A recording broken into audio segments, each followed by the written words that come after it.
Hi, welcome to view point. Jaganmohan Reddy గారు మళ్ళీ నేనే వస్తున్నా, సీఎం నేనే అవుతున్నా అని చెప్పేసి జగన్మోహన్ రెడ్డి గారు తెగ డప్పాలు కొట్టేస్తున్నారు. ఐపాక్ టీంతో మాట్లాడుతున్న సందర్భంగా ప్రపంచం నివ్వెరబోతోంది, దేశం అవాక్ అవుతుంది ఈ ఫలితాలు చూసి అన్నట్టుగా ఆయన మాట్లాడారు. అయితే ఏంటి ఈయన కాన్ఫిడెన్సు అనేది చాలామందికి వస్తున్న ప్రశ్న. ఆ తర్వాత నుంచి మనం వరుసగా చూస్తే ప్రతి నాయకుడు కూడా మేమే రాబోతున్నాం. చివరికి వైఎస్ఆర్సీపీ సైట్లలో కూడా జూన్ 9వ తారీఖున ప్రమాణ స్వీకారం, ఇవన్నీ వాళ్ళు చెప్తా ఉన్నారు. అసలు దీని వెనుక రీజన్ ఏంటి? ఒకవేళ ఎన్నికల ముందు చెప్పాడు అనుకోండి జగన్మోహన్ రెడ్డి లాగా, ఓహో ఓటింగ్ని ప్రభావితం చేయడానికి మళ్ళీ ఆయనే వస్తున్నాడు కాబట్టి గెలిచే వాళ్ళకు ఓటేసే అవకాశం ఉంది కాబట్టి చెప్పాడేమో అనుకోవచ్చు. కానీ అయిపోయిన తర్వాత ఎందుకు చెప్తున్నాడంటే 3 రకాల కారణాలు ప్రధానంగా కనపడుతున్నాయి.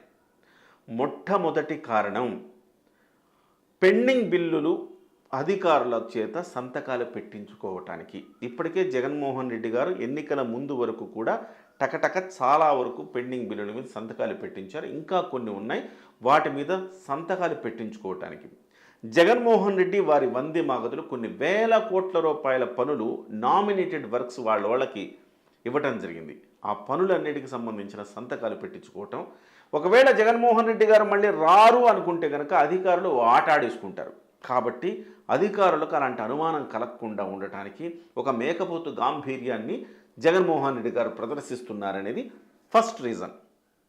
ఇక రెండో రీజన్, తన దగ్గర ఉన్న ఎమ్మెల్యేలు అంటే రేపు గెలవబోయే ఎమ్మెల్యేలు, కోర్స్ ఒక 30, 40, 50, 60 ఎన్నో గెలుస్తాడు కదా ఆయన.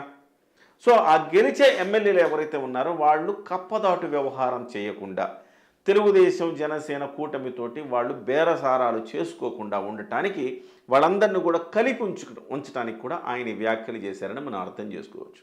ఎందుకంటే అసలే జగన్మోహన్ రెడ్డి గారు లండన్ వెళ్ళారు, 31వ తారీఖు తప్ప అప్పుడు దాకా రారు. మరి ఈలోపు ఏం జరిగిపోతుందో, కాబట్టి వీళ్ళందరినీ కూడా ఒక కాన్ఫిడెన్స్లో ఉంచి, ఒక మాయలో, ఒక భ్రమలో ఉంచి ఇక్కడ ఉంచేయాలి, ఎటు పోనీయకూడదు అన్న ఉద్దేశంతో బహుశా ఏమో ఆయన ఇంకోటి కూడా అనుకో ఉండొచ్చు, ఒక 70 వచ్చి లేకపోతే 75 వచ్చి ఆగిందనుకోండి, మిగతా వాళ్ళని ఆయన కొనొచ్చు కదా పక్క పార్టీల నుంచి. తనకున్న వాళ్లే పక్క పార్టీలకు వెళితే మళ్ళీ ఇబ్బంది కదా. అందుకోసం జగన్మోహన్ రెడ్డి గారు వ్యూహాత్మకంగా ఈ మాటలు మాట్లాడుతున్నారు. ఇది రెండో రీజన్. ఇక మూడో రీజన్ చాలా భయంకరమైన రీజన్, బెట్టింగ్ మాఫియా.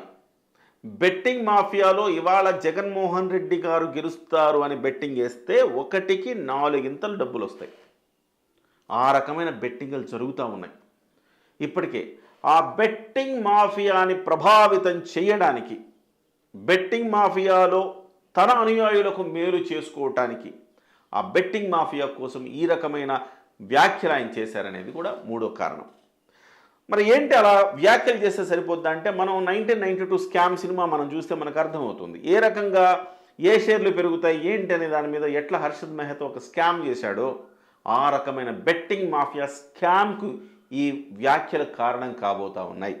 సో 3 రీజన్లు, ఒకటేమో తన బిల్లులని అధికారులతో సంతకం పెట్టించుకోవటం, రెండేమో తన నుంచి గెలిచే ఎమ్మెల్యేలు పక్క చూపులు చూడకుండా ఉండటం, మూడోదేమో బెట్టింగ్ మాఫియాను ప్రభావితం చేయటం. ఈ 3 రీజన్స్ తోటి జగన్మోహన్ రెడ్డి గారు ఈ రకమైన మేకపోతు గాంభీర్యాన్ని ప్రదర్శిస్తున్నాడు అని మనం చెప్పుకోవాలి.